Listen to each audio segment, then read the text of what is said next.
Welcome to information for you. मेरी तरफ से आप सबको अस्सलाम वालेकुम। दोस्तों, पाकिस्तान बिलाशुबा एक ऐसा मुल्क है जहां आप किसी को भी फौज या हसास अदारे के किसी बंदे का रेफरेंस दे दें, बदकिस्मती से उस बंदे की हवा टाइट हो जाती है। आइए इसकी वजह को आज की इस वीडियो में गहराई से जानते हैं और पता करते हैं कि इस सब की रूट कॉज क्या है। तो चलिए शुरू करते हैं।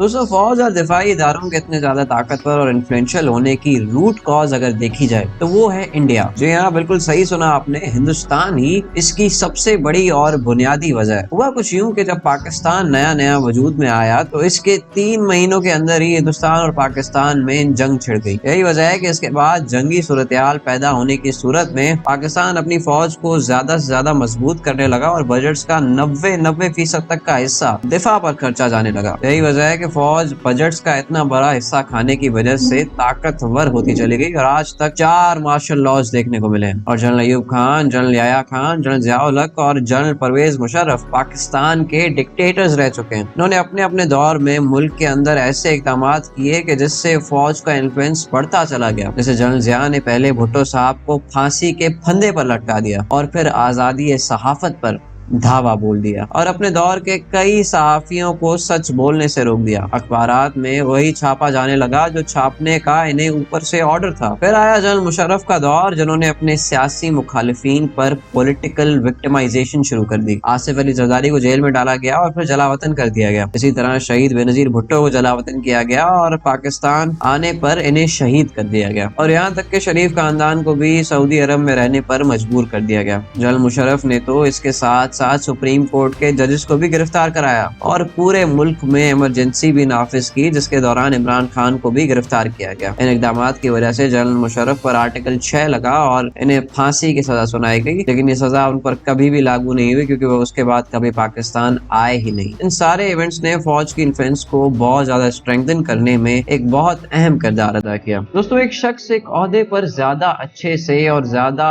स्टेक के साथ तभी काम करता है जब वो किसी ओहदे पर ज्यादा अरसे तक फायज रहे। Same was the case with general Bajwa. वो शायद आए ही इस मकसद से थे कि उन्हें पाकिस्तान की पॉलिटिक्स में हर मुमकिन किरदार अदा करना है। उनके आने के बाद सबसे पहले तो नवाज शरीफ को 2017 में नाअहल करार दे दिया गया। नवाज शरीफ के मुताबिक उनकी इस चलती हुई हुकूमत को गिराने में जनरल बाजवा का हाथ था।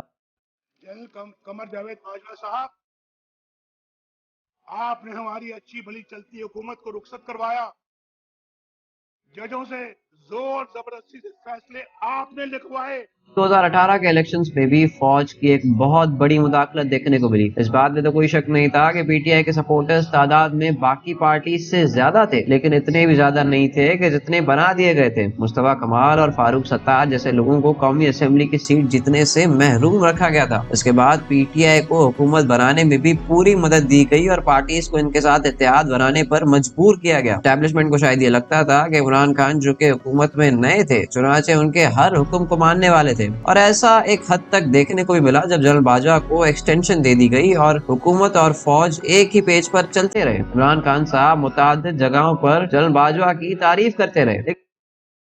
जो जनरल बाजवा ने जिस तरह इस हुकूमत की मुश्किल वक्त पे मदद की, जिस तरह उसने हमारे साथ, मैं ये कहना चाहता हूं, आज अभी कराची में मदद की जब बारिशें आ रही थी, जो हमारे साथ कोरोना के अंदर पूरी तरह मदद की। लेकिन फिर हुकूमत और फौज में तनाजा शुरू हुआ जनरल फैज को डीजीआई के ओहदे से हटाने के मामले पर। जनरल बाजवा जनरल फैज को हटाना चाहते थे, जबकि इमरान खान ऐसा हरगिज नहीं चाहते थे। हालांकि बाद में उन्होंने जनरल फैज को हटा भी दिया, लेकिन उससे कुछ ही दिनों के बाद इमरान खान साहब अपनी हुकूमत खो चुके थे, जिसको गिराने में भी इमरान खान के मुताबिक जनरल बाजवा का मरकजी किरदार था और ये एक alleged foreign funded रजीम change operation था।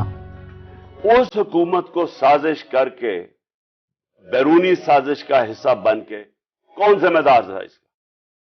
इसका एक आदमी जिम्मेदार है, उसका नाम है जनरल बाजवा। इमरान खान की हुकूमत के गिरने से लेकर अब तक उनके मुतादिद रहनुमाओं को मुतादिद बार गिरफ्तार किया गया, उन पर बदतरीन तशद्दुद किया गया और इमरान खान साहब पर भी 2 बार कातलाना हमला किया गया। इन हमलों तक में इमरान खान के मुताबिक ISI के हाजिर सर्विस अफसर जनरल फैसल नसीर मुलविस थे। आजम स्वाति ने भी उनके साथ होने वाले तशद्दुद में मुलविस किरदारों का फौज से ताल्लुक वाज़ेह कर दिया। और तवक्को करता हूं कि मेरे 2 मुजरम मेजर जनरल फैसल और सेक्टर कमांडर फहीम को फौरी तौर पर एक पाकिस्तानी शहरी, एक पाकिस्तानी सीनियर पार्लियामेंटेरियन के साथ मावराए कानून, आईन और अदालत ज्यादती और कस्टोडियल टार्चर का मुदावा करने के लिए अपने ओहदे से फौरी हटाया जाए। सियासत में मुदाखलत के साथ साथ एक और फैक्टर कि जिसने फौज को इतना मजबूत बनाया है वो है इनके 50 से भी ज्यादा मुख्तलिफ फील्ड्स में बिजनेसेस। पाक फौज की एक बैंक मौजूद है जो है अस्करी बैंक। इसके अलावा फौजी अपैरल एक ऐसी कंपनी है जो कपड़े बेचती है। इसके अलावा पापा जॉन्स, फौजी मीट, फौजी पावर, अस्करी गैस, फौजी फर्टिलाइजर, अस्करी सीमेंट, फौजी सीरियल फौज के बिजनेसेस में से एक है। इसके अलावा भी फौज पर कई और इल्जामात लगाए जाते रहे। जनरल बाजवा की रिटायरमेंट के टाइम पर इनकी नेटवर्थ अरबों तक कैसे जा पहुंची? इमरान खान के कत्ल की FIR आज तक क्यों नहीं काटी गई? अरशद शरीफ के कत्ल की FIR उनकी फैमिली की मुद्दत के बजाय पुलिस अफसर की मुद्दत में क्यों दर्ज की गई? लेकिन दोस्तों हमें ये चीज भी नहीं भूलनी चाहिए कि जहां इस मुल्क की फौज बहुत सारे ऐसे कामों में मुलविस रही है कि जिसमें इसका इंटरफेयर करना नहीं बनता था, लेकिन उन चीजों की वजह से हमें इनकी कुर्बानियों को नहीं भूलना चाहिए। 1947 या 1965 की जंग हो या फिर मुल्क में दहशतगर्दी पर काबू पाना हो और इसे जड़ से उखाड़ना हो, पाक फौज ने हमेशा ये कुर्बानियां दी हैं और हजारों की तादाद में जवान शहीद हुए हैं। इसके साथ साथ मुल्क में कोई नेचुरल डिजास्टर के आने पर भी ये फौज ही होती है जो लोगों की मुश्किल वक्त में मदद करती है और इनको इमदाद पहुंचाती है। अब आप पिछले साल आने वाले फ्लड्स में ही पाकिस्तानी फौज का किरदार देख लें। इसके अलावा FATF की ग्रे लिस्ट से पाकिस्तान को निकालने में भी फौज का एक बहुत ज्यादा बड़ा किरदार रहा था, जिसका जिक्र हमने इस वीडियो में भी किया है। तो दोस्तों मुझे उम्मीद है आज की ये वीडियो आपको पसंद आई होगी। अगर आपका जवाब हाँ है तो इस वीडियो को लाइक कर दीजिएगा, मेरे चैनल को सब्सक्राइब जरूर कीजिएगा। मैं मिलूंगा आपसे किसी नेक्स्ट अच्छी वीडियो में, तब तक के लिए अल्लाह हाफिज।